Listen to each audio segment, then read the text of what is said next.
Flavien aime les suites et il nous le fait savoir. Voici des idées dans la suite de Flavien. Alors, je t'explique un petit peu, Mathieu.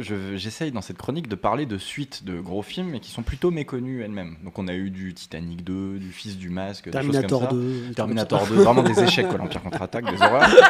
Et aujourd'hui, on va encore une fois parler de la suite d'un des films qui, selon moi, est un des plus grands de l'histoire du cinéma. On va parler de L'Exorciste 2. Alors, est-ce que vous l'avez vu ? Non. Bah non. Il est un peu plus connu que les autres suites d'habitude, mais Ouais. quand même méconnu, surtout à côté du premier Exorciste. Donc Bah on va ouais. passer directement au résumé, ça vous épargnera. Voilà, ouais. Alors Richard Burton incarne un prêtre qui doit enquêter, 4 ans plus tard, on ne sait pas pourquoi, sur la mort du père Mérin dans le premier Exorciste. Il retrouve Regan, la fille possédée du premier film, qui est toujours traumatisée et suivie en clinique, et toujours interprétée par Linda Blair. Important. On retrouve Max von Sydow jeune à l'occasion de flashbacks et James Earl Jones, étrangement, qui prend la voix de Dark Vador dans le rôle de Kokomo, un homme qui, enfant, était possédé par le fameux démon Pazuzu, lui aussi. Pour l'instant, ça va, c'est de la suite classique, hein, on est d'accord. Mais c'est après que ça se gâte.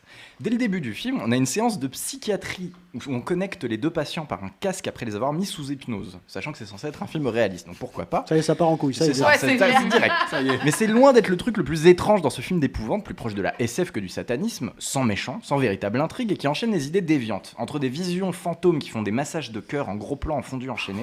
Alors c'est déjà bizarre à dire, ça n'a aucun sens à l'écran. Et le pire, une tribu indigène qui crache des tomates sur des clous. Je ne rigole pas. On dirait Bob l'éponge et Mais Patrick c'est dans ça, le mer. c'est Camoulox.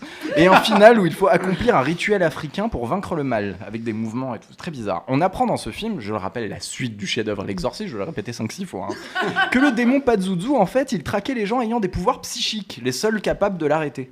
Ce qui est le cas de Linda Blair dans le premier. Ça tombe bien. L'Exorciste 2, l'hérétique, est réalisé par John Borman, qui a parfois fait de grands films comme Excalibur ou Délivrance, mais qui a su faire des ovnis comme le très bizarre Zardoz, je sais pas si vous connaissez, où un Sean Connery en slip combat des têtes géantes en pierre dans un futur post-apocalyptique. Le gif est culte. Le GIF est exactement, où le pénis est interdit. Mot valise, encore une fois.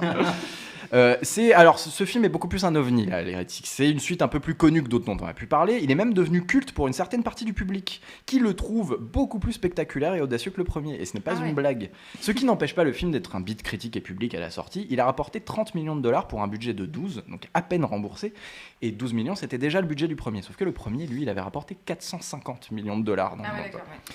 William Friedkin, le réalisateur de L'Exorciste, entre autres, a donné son avis sur cette suite. Il a dit « J'ai vu une demi-heure du film. C'était comme être témoin d'un accident de voiture. » John Boorman, vexé, a déclaré lui « Je vois mon film comme une riposte à la laideur et aux ténèbres de L'Exorciste. » Bon, c'est sûr qu'en transformant Dark Vador en léopard, je ne rigole pas, sur une musique d'Ennio Morricone en roue libre, on pouvait difficilement être plus éloigné de la trouille unique que propose le premier. Et il est possible d'y voir une certaine forme de beauté, je n'ai pas détesté. Je conseille à tous cet Exorciste 2, c'est un film surprenant et divertissant. Reste qu'encore une fois, il est difficile de lier cette œuvre au premier. L'Exorciste ne devait pas avoir de suite, et encore moins une suite qui ressemble à ça. C'est comme si elle venait d'un univers parallèle, vous savez, celle où les studios n'ont aucune race. Ah non, on me signale à l'oreille que c'est pareil chez nous. Bref, j'en suis sorti vivant, c'était pas mal. Et le pire, Thibaut, tu sais ce que c'est ? Non. Ils ont fait un troisième. Oh, putain. Oh. La semaine prochaine. Peut-être. Alors moi, l'Exorciste 2 censuré au Luxembourg. Merci Flavien. Mais de